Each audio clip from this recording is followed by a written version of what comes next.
Welcome back to South Tube. நாம இன்னைக்கு முப்பந்தல் இசக்கியம்மன் கோயில் பத்தி தான் பார்க்க போறோம். திருநெல்வேலி கன்னியாகுமரி மாவட்டத்துல இருக்கக்கூடிய பக்தர்களுக்கு மெயினான தெரிஞ்ச ஒரு இசக்கியம்மன் கோயில் அப்படின்னா முப்பந்தல் இசக்கியம்மன் கோயில் தான். நாகர்கோயில்ல இருந்து திருநெல்வேலிக்கு போகக்கூடிய வழியில ஆரல்வாய் மொழி தாண்டி காவல் கிணறு நோக்கி போகும்போது ரோடுலேயே வரக்கூடிய ஒரு திருக்கோயிலாதான் முப்பந்தல் இசக்கியம்மன் கோயில் இருக்குது. இந்த பகுதியில பாத்தீங்கன்னா 2 இசக்கியம்மன் கோயில் இருக்குது. ஒண்ணு ஹிந்து அறநிலையத்துறையால நிர்வகிக்கப்படுற ஒரு திருக்கோயில், இன்னொன்னு ஆதி கோயில் அழைக்கப்படுற ஒரு கோயில். அந்த ஆதி இசக்கியம்மன் கோயில்ல பாத்தீங்கன்னா சுடலை மாடனோட சன்னதி இருக்கு. சுடலை மாடனுக்கு கொடை விழா எடுக்கப்பட்டு இருந்துச்சு. நாங்க போற நேரத்துல வில்லுப்பாட்டு எல்லாமே அரேஞ்ச் பண்ணி இருந்தாங்க. என்னதான் ஆதி கோயில் அப்படின்னு சொன்னாலும் உள்ளூர் மக்களுக்கும் அந்த ஏரியாவை பக்கத்துல இருக்கக்கூடிய நாகர்கோயில் மக்களுக்கும் பெரும்பாலும் தெரிஞ்சிருக்கும் ஆதி கோயில் அழைக்கப்படுறது அந்த திருக்கோயில் கிடையாது. அது இந்த கோயில்கள் ரோட் சைட்ல இருக்குது. ஆதி கோயில் அழைக்கப்படுற மூல கோயில் அழைக்கப்படுறது இன்னும் ரோட்ல இருந்து கொஞ்சம் தூரம் உள்ள தள்ளி போனதான் இருக்கு அப்படின்னு சொல்லுவாங்க. அது பெரிய கோயிலா எழுப்பப்படாத இடம் அப்படின்னு சொல்லுவாங்க. நம்மளுக்கும் கரெக்டா தெரியல.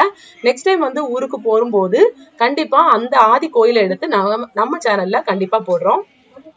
இப்போதைக்கு கோயில ரொம்பவே இம்ப்ளிமெண்ட் பண்ணிருக்காங்க. முடி காணிக்கையிடுறதுக்கான இடம், பொங்கலிடுறதுக்கான தனி இடம் அப்படின்னு நிறைய இடங்கள் புதுசா கட்டப்பட்டிருக்குது. இந்த இசக்கியம்மன் கோயிலுக்கு பக்கத்துல பாத்தீங்கன்னா ஔவையார் அம்மனுக்கு தனி திருக்கோயில் அமைச்சிருக்காங்க. முப்பந்தல் அப்படிங்கிற பெயர் இந்த ஊருக்கு ஏன் வந்தது அப்படின்னு பாத்தீங்கன்னா, நமக்கு எல்லாருக்குமே தெரிஞ்ச மூவேந்தர்களான சேர சோழ பாண்டிய மன்னர்கள் அவங்களோட அரசவை பிரச்சனைகளை தீர்த்து வைக்கிறதுக்காக இந்த இடத்துல 3 பந்தல்கள் அமைச்சு அவங்களோட பிரச்சனைகளை ஔவையாரோட தலைமை தாங்கி அந்த பிரச்சனைகள் எல்லாம் தீர்த்து வைக்கப்பட்டதா சொல்லுவாங்க. அதனாலதான் இந்த இடத்துக்கு முப்பந்தல் அப்படிங்கிற பெயர் பெற்றதாகவும் சொல்லுவாங்க. சரி, எதுக்காக ஔவையாருக்குன்னு தனி சன்னதி இங்க எழுப்பியிருக்காங்க, அதுக்கப்புறம் எப்படி இந்த முப்பந்தல் இடத்துல இசக்கியம்மன் குடிகொண்டிருக்காங்க அப்படிங்கிறத வரலாற்றோடு இனிமே பார்க்கலாம். நீங்க இப்ப பாத்துட்டு இருக்க அம்மனோட பெரிய சிலை பாத்தீங்கன்னா கோயிலோட அப்படியே ரைட் சைட்ல அமைச்சிருப்பாங்க. நான் சின்ன பிள்ளையில இருந்த இந்த கோயிலோட சிலை ரொம்ப பிரமிப்பா பார்க்கப்படுறது. ரொம்ப கலர்ஃபுல்லாவே இப்போதைக்கும் இருக்குது. அந்த நாட்கள்ல ரொம்ப பெரிய சிலையா பாவிக்கப்படுறதும் இந்த அம்மனோட சிலை தான். இங்க இருக்கிற ஔவையார் அம்மன் கோயில் பாத்தீங்கன்னா ரொம்பவே பழுதடைஞ்சு போய் இருந்திருக்கு. அதுக்கப்புறம் தான் லேட்டரா நீங்க இப்ப இனி பார்க்கக்கூடிய வீடியோல தெரியும் ஔவையார் அம்மன் கோயிலா எழுப்பியிருப்பாங்க. இந்த கோயிலுக்கு அப்படியே பேக் சைட்ல பாத்தீங்கன்னா நம்ம கார் பார்க்கிங் பண்றதுக்கான இடம் எல்லா வசதியும் அமைக்கப்பட்டிருக்கு. ஒரு புற்று கோயில் இருக்கு, ஒரு மாடர்ன் திருக்கோயில அமைஞ்சிருக்குது. நிறைய சிலைகள் இங்க வச்சு வழிபடப்படுறாங்க. அந்த வாதைக்கு கொடுப்பாங்கன்னு சொல்லுவாங்கல்ல, கோயில் கூட எழுப்புவாங்க, அந்த வாதைக்குள்ள சன்னதியும் இங்க அமைச்சிருக்காங்க. நம்ம எதுக்குமே பயப்பட வேண்டாம், தைரியமா நம்ம உள்ள போய் சுவாமியை கும்பிடலாம். இந்த இடத்துக்கு பக்கத்திலேயே ஒரு குளம் கூட அமைஞ்சிருக்குது. நீங்க இதுல பார்த்தாலே உங்களுக்கு தெரிய வரும். இசக்கியம்மனை பார்வதி தேவியோட அம்சமா தான் சொல்லுவாங்க. இசக்கி அப்படிங்கிற நேம் எப்படி வந்தது அப்படின்னு பார்க்கலாம்.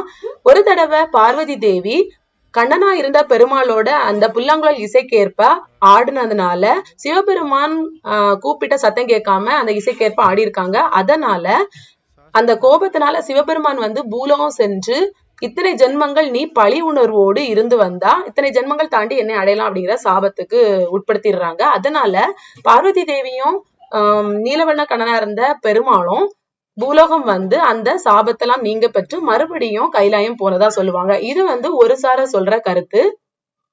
இசைக்கு மயங்கியதால் இசக்கி அம்மனாக மாற்றம் பெற்ற பார்வதி தேவி பூலோகத்துல சாபம் நீங்கிறதுக்காக பல ஜென்மங்கள் பழி வாங்குற எண்ணத்தோட வாழ்ந்து வந்திருக்காங்க. அவங்க தன்னோட பழியை தீர்த்து கொண்டு அம்மனாக உருப்பெற்று மக்களுக்கும் நற்செயல்கள் பண்ணிட்டு இருக்காங்க.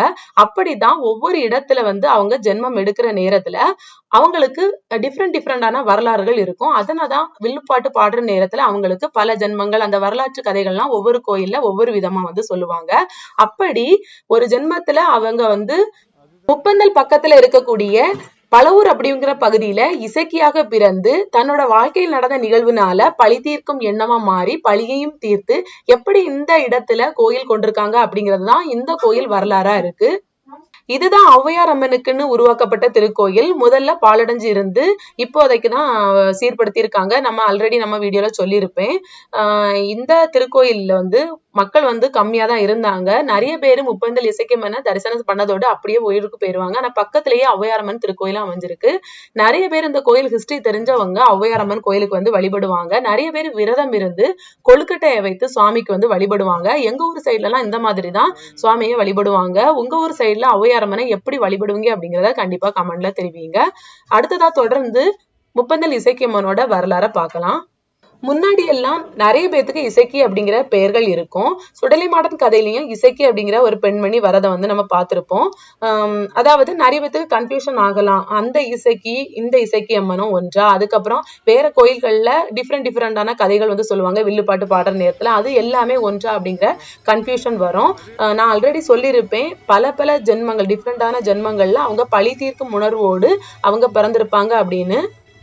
அதனாலதான் கதைகள் வேறுபட்டு இருக்கு. அது மட்டும் இல்லாம ஒரு பெண் வந்து அதிகமா பேராசை கொண்டு ஆணவம் கொண்டு பழிவாங்கும் எண்ணத்தோடு இருந்து, அதாவது நார்மலா இருக்கிற பெண்மணிக்கும் வித்தியாசமான கேரக்டர் இருந்தாலே அவங்கள வந்து இசக்கி அப்படின்னு தான் பொதுவா எங்க ஊர் சைட்ல இருக்கவங்க சொல்லுவாங்க. மாய இசக்கி மாதிரி இருக்கிறா அந்த மாதிரி சொல்லுவாங்க. சும்மா பண்ணுக்கு தான் சொல்றேன். பெரும்பாலும் பசங்க வந்து இந்த கோட்வேர்ட் வந்து ரொம்ப ஆணவம் பிடிச்ச பெண்களுக்கு யூஸ் பண்ணுவாங்க. அப்படிதான் சுடலை மாடன் கதையில வரக்கூடிய பெண்மணிக்கு இசக்கி அப்படிங்கிற பெயர் வந்து லேட்டரா வச்சிருக்கலாம். நிறைய இடங்கள்ல சுடலை மாடனுக்கும் இசக்கியம்மனுக்கும் இருக்கக்கூடிய அந்த ரிலேஷன்ஷிப் பாத்தீங்கன்னா தங்கையாகவும் சில இடங்கள்ல தாரமாகவும் வர்ணிக்கப்படுறாங்க. இந்த கன்ஃபியூஷன் வந்து நிறைய பேருக்கு இடையில இருக்கும். எப்படி இருந்தாலும் சரி, இரண்டு பேருமே நம்மள நல்ல வழியில வழி நடத்தக்கூடிய பயபக்தியோட வழிபடக்கூடிய தெய்வங்கள். பல ஊர நாட்டிய பெண்மணியாக பிறந்த இசக்கிக்கு நீலன் அப்படிங்கிற அண்ணன் இருந்திருக்காங்க. நீலன் அப்படிங்கிறது பெருமாளோட அம்சமா சொல்றாங்க. அவங்க வந்து அவங்களுக்கு ஒரு காதலன் இருந்திருக்காங்க. அதாவது பணத்தாசை பிடிச்ச ஒரு காதலன் இருந்திருக்காங்க. அவரால இசைக்கு வந்து கருவுறவும் செஞ்சிருக்காங்க. ஒரு நேரத்துல ஒளித்தோட நிலைமை வந்திருக்குது. அந்த நேரத்துல அவங்க நகைகளை எடுத்துக்கொண்டு அப்படியே போற நேரத்துல அவங்க காதலன் வந்து நகை மேல ஆசைப்பட்டு இசைக்கு மேல கல்ல தூக்கி போட்டு கொன்னுடுறாங்க. அப்ப அந்த அரைகுறையா இருக்கக்கூடிய அந்த உயிர் வந்து சிவபெருமான்கிட்ட வேண்டி இருக்குது. தான் வந்து அந்த காதலனை பழி வாங்கணும் அப்படின்னும் தனக்கு மறுபிறவி மறு உயிர் கொடுக்கணும் அப்படின்னு சொல்லிட்டு வேண்டி இருக்குது. அதே நேரத்துல அந்த காதலனுக்கு என்ன நிகழுதுன்னா, போற வழியிலேயே ஒரு பாம்பு ஒன்றை கொத்தி அந்த காதலனும் இறந்துடுறாங்க. இங்க இசைக்கு வந்து சிவபெருமான்கிட்ட என்ன வேண்டியிருக்காங்க, தானும் உயிர் பண்ணணும், தான் பழி வாங்கக்கூடிய அந்த ஆணும் உயிர் பண்ணணும் அப்படின்னு வேண்டியிருக்காங்க. அத மாதிரி அந்த இடத்திலேயே அவங்க மறு உயிர் பெறுறாங்க ரெண்டு பேருமே. எப்படின்னா, அந்த காதலன் அவங்க வீட்டுக்கு போயிடுறாங்க. இங்க வந்து இசைக்கு தனக்கு பக்கத்துல இருக்க புதர் செடி, முள்ளு செடின்னு சொல்லுவாங்க எங்க ஊர்லாம், கள்ளி செடி, அதை வந்து இடுப்புல வச்சுட்டு குழந்தையாக அதை மாற்றி கொண்டு ஊருக்கு போறாங்க. ஊருக்கு போய் அந்த காதலன் கிட்டையும் காதலன் அந்த ஊர் பொதுமக்கள்கிட்டையும், இது என் காதலன், இவன் என்னை ஏமாத்தி விட்டான், இந்த பிள்ளையே எனக்கு இது என்னோட பிள்ளை இல்லையே அப்படின்னு சொல்லி அழுறாங்க. ஆனா ஊர் பொதுமக்கள் அதை நம்பல. உடனே அந்த குழந்தையை இறக்கி வைக்கும் போது குழந்தை அப்பா அப்படின்னு சொல்லிட்டு போகுது. அதனால மக்கள் நம்பிடுறாங்க. அவங்க இரண்டு பேருமே அன்று இந்த ஒரு வீட்டுல தங்க சொல்றாங்க. ஆனா அந்த காதலன் என்ன சொல்றாங்கன்னா, இவ வந்து பெண்ணே இல்ல, அவ பேய், அவ என்ன கொல்லதான் வந்திருக்கா அப்படிங்கிற மாதிரி சொல்றான். ஆனா ஊர் பொதுமக்கள் என்ன சொல்றாங்க, இல்ல உன்னோட உயிருக்கு நாங்க பொறுப்பு, உனக்கு மறுநாள் ஏதாவது ஆகுறதா இருந்தா நாங்க எல்லாருமே எங்களோட குடும்பத்தோடு சேர்ந்து நாங்க உயிர் விட்டுறோம் அப்படிங்கிற மாதிரி சத்தியம் செஞ்சு அந்த வீட்டுக்குள்ள அனுப்பி வச்சிடுறாங்க. ஆனா என்ன நடக்குதுன்னா, அன்று இரவே பழிவாங்குற எண்ணத்தோட வந்த அந்த இசைக்கு தன்னோட சுயபு உருவத்தை காட்டி அந்த காதலனை கொன்னுடுறாங்க. இத வந்து இன்னொரு விதமா நிறைய பேர் சொல்லுவாங்க. இப்போ குழந்தையோட வந்த இசைக்கு வந்து ஊர் பொதுமக்கள்கிட்ட சொல்லும் போது ஊர் பொதுமக்கள் யாரும் நம்பாத காரணத்தினால ஊர் பொதுமக்கள் ஃபுல்லாத்துக்கும் சாபம் கொடுத்துட்டு இந்த இடத்தை விட்டு நீங்கினதா சொல்லுவாங்க. நான் சொன்ன அந்த கதை கண்டினியூஷன்ல மறுநாள் வந்து இங்க நடந்திருக்குது, இசைக்கு காதலனை கொன்றதுனால நடந்திருக்கிறதெல்லாம் தெரிஞ்ச ஊர் மக்கள் என்ன பண்றாங்கன்னா, காதலனுக்கு அந்த இசைக்கோட காதலனுக்கு கொடுத்த சத்தியத்தின்படி மறுநாள் இந்த ஊர்ல உள்ள எல்லாருமே தன்னைத்தானே மாய்த்து கொள்றாங்க. இப்படியெல்லாம் நடந்து ஒரு ஊரையே காவு வாங்கிய இசைக்கு வந்து முப்பந்தல் வழியா நடந்து வந்துட்டு இருக்காங்க. அதே நேரத்துல முப்பந்தல்ல என்ன நடக்குதுன்னா, 3 பந்தல்கள் அமைச்சு அரசவை விஷயங்களை வந்து மூவேந்தர்கள் பேசிட்டு இருக்காங்க. அப்போ ஔவையார இருந்த காரணத்தினால தலைவிரி கோரமா வந்த இசைக்கிய நோக்கி, நீ யார், எப்படி இங்க வந்தா, ஏன் இப்படி இருக்கிறன்னு ஔவையார் கேட்கவே நடந்ததெல்லாம் சொன்னாங்க. உடனே ஔவையார் வந்து சிவபெருமானிட்ட வேண்டிக் கொண்டு, பராசக்தியின் பார்வதி தேவியோட அம்சமா நீ இந்த இடத்திலேயே தெய்வமாக எல்லாருக்கும் நல்லதே செய்யணும் அப்படின்னு கேட்டுக்கிட்டதாகவும் அதுக்கப்புறம் தான் கோயில் எழுப்பப்பட்டதாகவும் சொல்லுவாங்க. நான் நிறைய கேள்விப்பட்டிருக்கேன், இசக்கியம்மன் வந்து இந்த வழியா நடந்து போறவங்களை வழிமறைப்பாங்க அப்படின்னு. வழிமறைக்கிறது அப்படிங்கிறது வந்து அவங்களுக்கு ஏதாவது நல்லது செய்யறதுக்காக வழிமறைச்சிருக்கலாம் அப்படிங்கிறத நான் நினைக்கிறேன். ஏன்னா அவங்க இன்னும் தொடர்ந்து போனோம்னா முன்னேறி செல்லும் போது ஏதாவது ஆக்சிடென்ட் அந்த மாதிரி விஷயங்கள் நடக்கலாம், அதனால அம்மன் வந்து தடுக்கலாம் அப்படின்னு தான் நான் நினைக்கிறேன்.